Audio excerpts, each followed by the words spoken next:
Bonjour à tous, je suis très heureuse de vous voir ici et de pouvoir inaugurer ce lieu sur lequel nous travaillons depuis pas mal de temps avec une telle présence. On est très heureux que vous répondiez présent à cette invitation qui était importante pour nous. Ici, c'est effectivement la maison Absatoussi, mais c'est d'abord la maison de la jeunesse, la maison des jeunes du Sénégal, la maison du Sénégal. C'est un lieu que j'ai voulu du fond de mes tripes et que nous avons également à Ngaparou et à Saly. Nous avons la même configuration et c'est un lieu où nous avons souhaité en fait concentrer tout ce qu'il se fait au Sénégal. Donc on est juste au début de quelque chose qui va grandir, mais qui ne peut grandir qu'avec vous. C'est un projet qui est collectif, c'est pas un projet individuel. Et on dit la maîtresse des lieux, tout, etc. Mais je suis pas Wonder Woman, hein. J'ai fait ça avec toute mon équipe. Je voudrais remercier Magenbo en premier lieu, qui d'ailleurs est un passionné des industries créatives, vous le savez. Il a fondé l'Afrique c'est chic. On s'est entendu tout de suite et c'est avec lui que j'ai conçu ce lieu absolument unique. Mais c'est aussi avec toute mon équipe. J'insiste tout le temps pour leur donner la lumière qu'ils méritent. Parce que vous n'imaginez pas le travail que ça a été.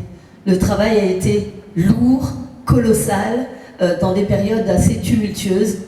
Et vous avez là, et je vous demanderai de leur prêter un petit peu d'attention, des jeunes qui sont un petit peu partout dans le lieu et qui sont des collaborateurs de la maison Absatoussi. Nous avons recruté 60 personnes, 60 jeunes en contrat à durée indéterminée. Qui travaillent au niveau de l'usine que vous allez pouvoir visiter et des différents endroits que vous avez ici. Nous sommes très heureux et je voudrais remercier Oba, je ne sais pas où il est, mais Oba qui a permis, et qui nous a permis aussi aujourd'hui d'inaugurer cette très belle galerie d'art que vous allez pouvoir visiter. Oba, moi c'est un coup de cœur, on se connaît depuis 2 jours, mon équipe le connaît depuis plus longtemps. Et c'est un homme qui a une connaissance dans l'art absolument extraordinaire, qui est un passionné, qui est un amoureux du Sénégal, qui nous vient du Bénin, mais qui est un frère aujourd'hui sénégalais également. Et Oba, il a apporté tout son savoir-faire. C'est ça la maison Absatoussi. C'est la maison, ce lieu, c'est la rencontre des savoir-faire de personnes qui vont venir nous apporter des choses, parce qu'il y a une prétention qu'on n'a pas, c'est qu'on n'a pas la science infuse. On n'a pas la science infuse et on sait ici au Sénégal qu'il y a des gens qui savent des choses absolument formidables et qui vont nous les apporter pour enrichir ce lieu. Je pense à Babacar Ba que je vois ici, qui est notre ambassadeur au ministère des Affaires étrangères, ambassadeur économique, mais qui est surtout un fervent défenseur de tout ce que l'on fait. Il est toujours là, il répond toujours présent. Donc je voulais vous remercier très chaleureusement et vous inviter à découvrir ce lieu qui ne va faire qu'évoluer et changer. Et la semaine prochaine déjà, il ne sera pas le même puisqu'on aura le premier ciel de parapluie de Dakar, que nous avons hérité de notre événement Africa Meet et que nous allons, qui va inaugurer une très belle terrasse où vous pourrez venir boire des jus locaux, concoctés par nos jeunes ou des marques qui sont très prometteuses qu'on a rassemblées ici au sein de la maison. Vous avez également le café Touba Muntaga avec cette jeune femme que vous verrez en bas qui s'appelle Bousso, qui est absolument géniale. Je l'ai rencontrée lors du Africa Meet. C'est une jeune femme qui est née ici, a grandi ici, fait tout pour réussir. Elle ne doit rien à personne. Je la vois 24 heures sur 24 travailler. Elle avait tout à fait sa place ici. Et si vous avez des talents capables de venir nous rejoindre, qui ont envie de nous rejoindre, qui partagent nos valeurs, qui sont le respect, le partage, l'ouverture d'esprit, évidemment, nous les attendons. Et si vous avez des connaissances à nous transmettre et à transmettre à nos jeunes, nous serons ravis de vous recevoir autour de masterclass, parce que tout est dans la transmission. Et quand on comprend qu'on n'a pas la science infuse et qu'on a à apprendre de tous ceux qui nous entourent, alors on devient riche. Elle est là la vraie richesse. Donc je voulais vous remercier. Je suis très heureuse d'inaugurer aujourd'hui cet événement. Et bravo Maguette. Bravo. Oui, effectivement, j'en oublie. Maguette me donne des ordres, c'est mon directeur général. Mais effectivement, juste pour le parcours que vous allez découvrir ici, vous avez le concept store en arrivant en bas. Le concept store des créations artisanales africaines.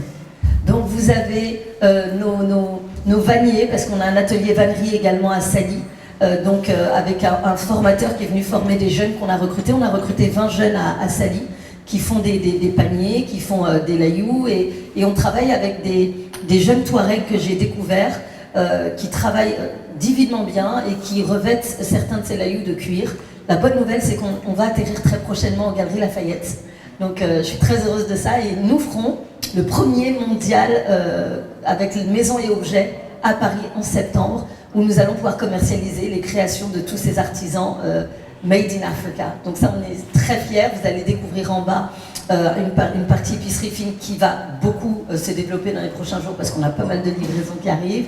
Vous avez de la mode, vous avez nos créations beauté, vous avez notre best-seller qui est notre tisane de vétiver, voilà, collectée par les femmes aujourd'hui de Kédougou, vendue, conditionnée par nos jeunes ici au sein de l'usine et commercialisée un petit peu partout. C'est la preuve qu'on peut transformer nos produits et en faire des choses absolument formidables et les faire voyager à l'international et dans le monde. À l'étage, vous avez la galerie d'art. Ici, vous avez un coworking, donc un espace qui peut être privatisé pour des conférences, etc. De l'autre côté, nous aurons des ateliers, c'est le Palais du Goût, des ateliers gastronomiques avec des chefs qui vont venir donner des cours de cuisine. Donc on est très heureux. On a également un service communication parce qu'on travaille aujourd'hui à la communication de différentes marques, donc portée par Bakary Dabo. Nous avons également l'usine, donc où nous avons une phytothérapie. Un laboratoire de phytothérapie des plantes médicinales africaines porté par un jeune Sénégalais qui va nous accompagner, mais également tous les jeunes qui sont... Mayoro. Mayoro, il est où? Eh bien, je parle de Mayoro, le passionné. Tu découvres en temps réel que tu vas nous rejoindre. On s'est écrit ces derniers jours. On t'attend tous avec impatience. Et vous avez Maïmouna et toute l'équipe en bas, des passionnés également des plantes, qui nous viennent du Fouta, de la zone du Fouta. Et donc, ils vont partager avec des jeunes comme Mayoro. Mayoro que j'ai rencontré d'abord par mail, puis physiquement. Et j'ai adoré la passion de ce jeune homme qui est passionné des plantes, qui a une connaissance absolument extraordinaire. Et j'espère que tu vas nous apporter aussi ta pierre à l'édifice parce qu'on l'attend avec impatience. Et donc, vous avez le garden, l'espace en bas où vous allez pouvoir boire des thés sous nos ciels de parapluie. Je crois que j'ai tout dit. On a un studio de tournage également avec voilà, tout le matériel qu'il faut. On peut faire des shootings, on peut faire des tournages, on peut tourner des émissions. Nous avons tourné ici nos premières émissions sur justement, on parlait du sujet alimentaire justement en Afrique. Voilà, et l'indépendance alimentaire, et on a reçu des gens formidables ici pour en parler, parce que c'est aussi un média, on va communiquer sur tout ce que l'on fait ici, et vous allez pouvoir participer dans les prochains jours à l'inauguration en bas de l'usine du marché, avec les meilleurs produits produits par nos producteurs locaux, voilà, qui vont pouvoir venir les exposer sous forme d'un marché hebdomadaire et même un peu plus, et les galeries artisanales qu'on appelait les galeries du commerce, qui étaient aussi au sein de notre Africa Meet, donc où on va recevoir 7 boutiques artisanales, et l'espace que vous voyez là, on vient de le terminer, on a 18 marques qui vont nous rejoindre, 18 marques de jeunes créateurs très talentueux qui font des choses formidables et qu'on souhaite voir mise en lumière également chez nous. Voilà, donc c'est beaucoup de travail. Je crois que c'est l'accomplissement de 1 an et demi de travail. Tous les fauteuils sur lesquels vous êtes assis sont faits par nos jeunes Sénégalais. Je voulais quand même le préciser, c'est très important. On sait faire des belles choses au Sénégal, et la plupart du mobilier que vous verrez ici, c'est des jeunes de Soumbédioune, c'est des jeunes... Les coussins sont faits par les femmes de Sali et les femmes de la Saumon. On essaie de faire travailler beaucoup de personnes avec qui... On voit qu'il y a des choses à faire, et là je suis très heureuse parce que je viens de rencontrer des maletiers et des relieurs. On ne parle pas de reliure industrielle pour les livres, etc., mais de reliure artisanale. Et c'est formidable ce qu'ils font. Donc je pourrais vous parler encore des heures, mais j'ai un avion et je suis très heureuse, voilà, de partager ça avec vous. Et Maguette veut que je vous parle de la surprise, mais on va installer un chef étoilé sur le rooftop du bâtiment. Voilà, donc c'est un contrat qu'on signe semaine prochaine si Dieu veut. Et là, ça sera la cerise sur le gâteau, et je crois que c'est bien trouvé comme terme. Donc voilà, merci, je suis très heureuse de vous voir ici, très contente de partager ces mots avec vous. Merci de m'avoir donné la parole, j'ai dépassé mon temps de parole comme les politiques. Aujourd'hui, vu le contexte politique, beaucoup parlent avec tout ce qui s'est passé d'une exception sénégalaise, c'est-à-dire que quand on fonde le pays, on se relève. Est-ce que vous pensez que les artistes ont pu jouer un rôle pour que notre pirogue ne tombe pas? Oui, bonsoir. D'abord, je souhaiterais m'excuser auprès de l'assistance, mais j'avais prévenu que je serais en retard, puisque malheureusement, Il y a eu un changement d'horaire et un changement de lieu qui n'était plus du tout compatible avec l'emploi du temps que j'avais déjà pris. Alors il a fallu que je jongle, et vous savez vous-même que dans Dakar, ce n'est pas forcément simple. Mais je suis très heureux d'être là avec vous, et pour ma part, la réponse est oui. Comment? Et elle est oui depuis très longtemps. Parce que si vous reprenez toute l'histoire de la culture sénégalaise depuis un siècle et demi, c'est-à-dire que je remonte loin avant l'indépendance, vous vous rendez compte que les écrivains, les chercheurs, les auteurs, les artistes plasticiens éventuellement, les cinéastes et autres, ont beaucoup influé sur la façon de vivre notre sénégalité. Et ça, je crois que c'est important. Il ne faut pas imaginer que notre miracle sénégalais soit quelque chose qui date d'aujourd'hui. C'est une construction qui est très lente et qui est faite de tout un ensemble d'éléments qui se surajoutent les uns aux autres et dont il faut tenir compte. Alors, il n'y a évidemment pas que les artistes, mais ils font partie intégralement du système, pour employer un mot à la mode, et ils sont intégralement parmi ceux qui, comme des vigies, sont là en train de regarder où va notre monde et dans quelle direction le faire mener. Donc, si on parle de... si on parle de, par exemple, du graffiti, déjà, c'est récemment qu'on parle de Free Sénégal. Mais depuis plus de 5 ans, les graffeurs, notamment RBS Crew, ils mettaient partout dans Dakar Free Sénégal. Donc moi, je pense que les artistes, comme l'a si bien dit, évoqué M. Sankalé, ils ont cette vision-là très lointaine de ce qui va se passer et ils nous donnent, disons, ils nous montrent le chemin à prendre. Déjà, au-delà de ça, moi je suis un commissaire aussi. J'ai cofondé une boîte qui s'appelle Sabali. Donc on fait dans la communication le film et le commissariat d'art. En 2020, en collaboration avec Black Puffin, Modou Dieng, qui est aussi un commissaire basé à Chicago, on a fait une expo qui s'appelle You Beautiful the Way You Are, qui est un peu partout sur les murs de Dakar. Et tout ce processus-là, pour moi, c'est pour dire non, ou c'est pour montrer le chemin, parce qu'en ce moment-là, il n'y avait plus de... on était en plein Covid, personne ne pouvait se voir, on ne pouvait pas faire des événements à l'intérieur. Donc on s'est dit, c'était un processus que je faisais déjà, parce que je viens du graffiti, comme je l'ai si bien dit.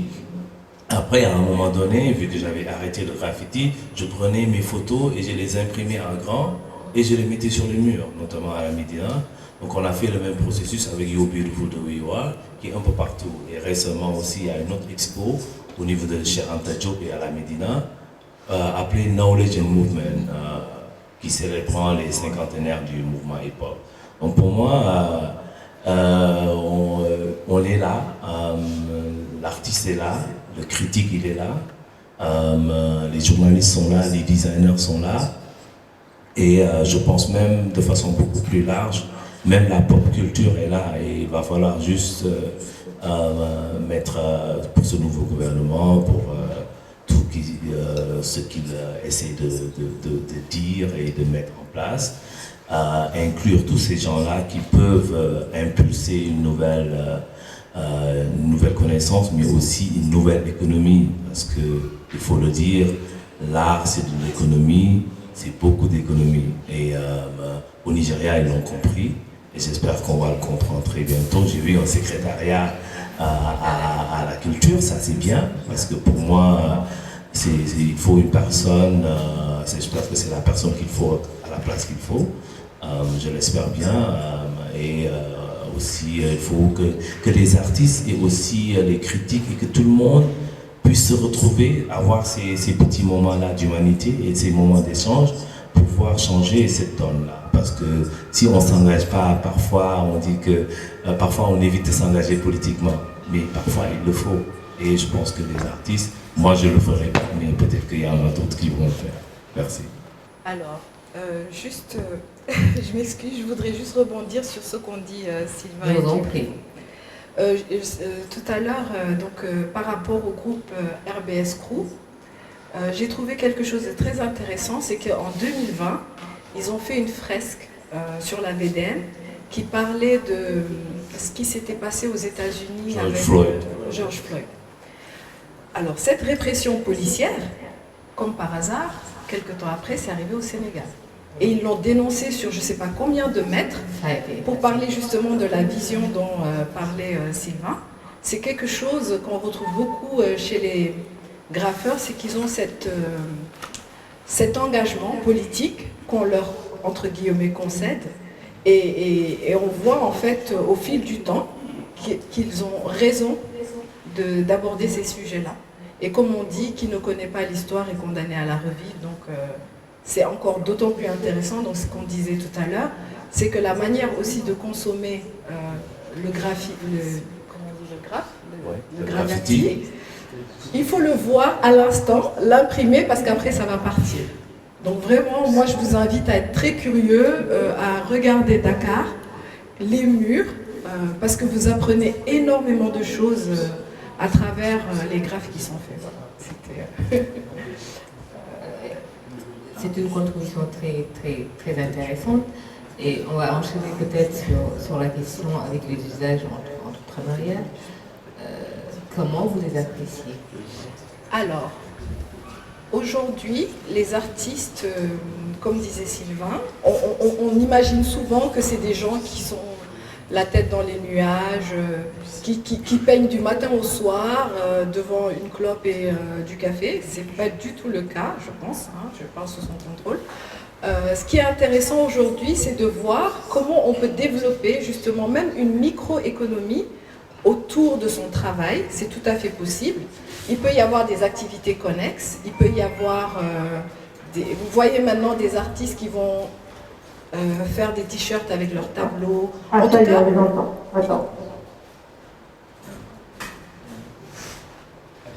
il est possible aujourd'hui de pouvoir monter tout un système qui permette, entre guillemets, je ne vais pas dire sécuriser l'artiste, mais plutôt son travail, et de le rendre visible, pas seulement de manière, entre guillemets, classique. Il y a aujourd'hui beaucoup, notamment avec les nouvelles technologies, il y a beaucoup de possibilités, et je pense que même d'avoir le mindset d'entrepreneur, c'est de pouvoir saisir les opportunités. Je reviens au graffiti, ce que je trouve aussi intéressant, c'est que souvent ils se mettent en groupe. Et comme on dit, la loi de la nature, c'est le plus fort qui bouffe les plus faibles, ou c'est les faibles qui se réunissent ensemble pour attaquer le fort. Donc tout ça, je trouve que c'est vraiment intéressant et qu'il y a de nouvelles perspectives à entrevoir, des dynamiques à développer pour justement rendre cet univers un peu plus viable, enfin, moins fragile en Afrique. Moi, je vais rebondir parce que aussi, il ne faut pas parler seulement du graffiti. Il y a plein d'initiatives ici à Dakar qui ont une certaine longévité, comme le Raw Material Company avec Koyokuro, pas mal d'autres initiatives et qui ont besoin d'être épaulés, qui ont besoin, parce qu'ils créent de la connaissance, ils créent des discussions avec le désaccord et toutes ces choses-là qu'ils font. Moi, j'ai été formé au Raw Material en commissariat d'art en 2016 avec les Amis Sal et tous ces jeunes-là qui aujourd'hui sont dans les plus grands musées à travers le monde. Donc, c'est possible de créer des champions, mais ces champions sont déjà là. Il faut juste les épauler et qui sont là, comme je dis, Bibisec avec son espace 1408. Donc le terrain, il n'est pas vide. Il faut juste épauler ces gens-là et après on verra qu'il y aura un changement drastique. Donc c'est ça. Merci. Je pense qu'il y a plusieurs angles d'attaque par rapport à la préoccupation qui est la vôtre. L'artiste joue un rôle dans le circuit économique d'un pays. Quand je dis l'artiste, c'est au plan très général, c'est pas seulement l'artiste visuel, bien que déjà eux soient concernés, mais vous savez très bien que la musique, le cinéma, etc., enfin la culture d'une façon générale, génère dans les économies d'un certain nombre de pays des ressources qui sont considérables. Et qu'aujourd'hui, on considère que la culture fait partie des 2 ou 3 postes de ressources les plus importantes, par exemple dans des pays comme les États-Unis.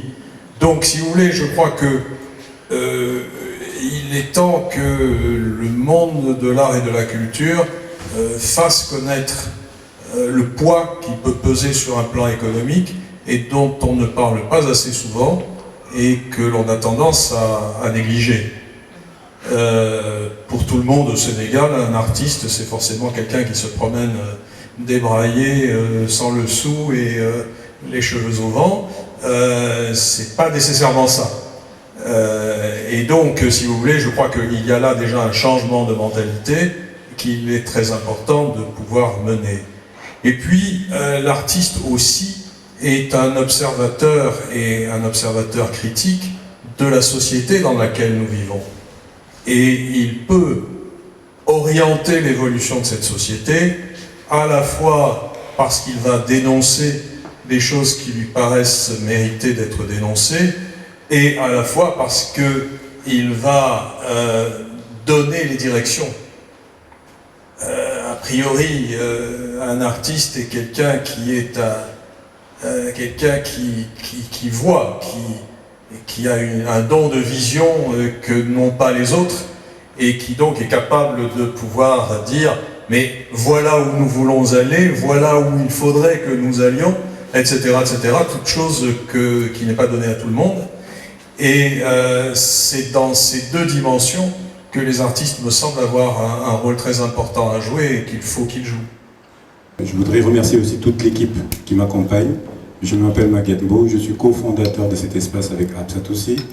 Je remercie toutes les personnes que je n'ai pas vues depuis longtemps, les amis d'enfance qui sont venus soutenir avec l'expérience qu'on a vécue à Paris, culturellement riche, Shams, toutes mes salutations, Dumo, Rama, Kumba, et puis l'ensemble du public qui est venu répondre à cette première invitation. Alors d'un mot, c'est un lieu dont l'objectif est de partager une expérience multisensorielle à tous les étages. Comme Absatou l'a dit, le concept store est au rez-de-chaussée, une galerie d'art au premier étage, un espace multifonction, coworking, team building, formation, conférences, ateliers, start-up hackathon. Nous allons organiser énormément d'activités, de contenu, et nous allons mettre en avant le contenu local. On sait que c'est un mot qui est très à la mode, on peut tout y mettre, c'est fourre-tout, mais le contenu local c'est très simple, c'est un lieu panafricain qui va mettre en valeur les créations de personnes.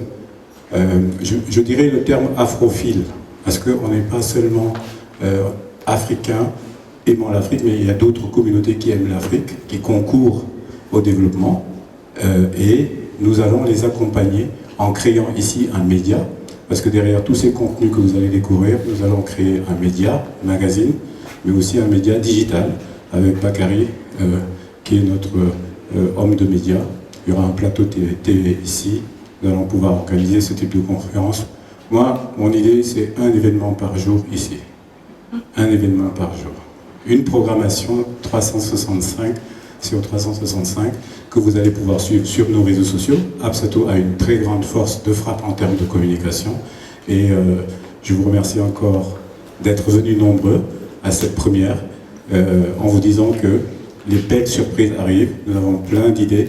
Nous allons méthodiquement les mettre en place et surtout, de façon très humble, mettre en lumière cette Afrique que nous aimons tant, cette Afrique qui brille et cette Afrique qui a un message à partager au monde. Merci beaucoup.